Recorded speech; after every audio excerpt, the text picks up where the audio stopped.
Alright, so further reading into wisdom herself, she's compared to a bride. She's upright, and she's to be known by both sons and daughters, right? And there are thrones, right? At least three, like I'm trying to tell you, right? And the throne, right, of God, right? Again. She has to do with immortality, though we're mortal, right? And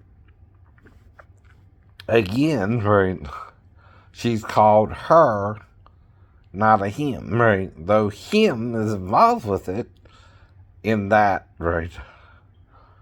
The Lord is the him as well, right? Right. Though the Lord also, again, is not a man, right? Again.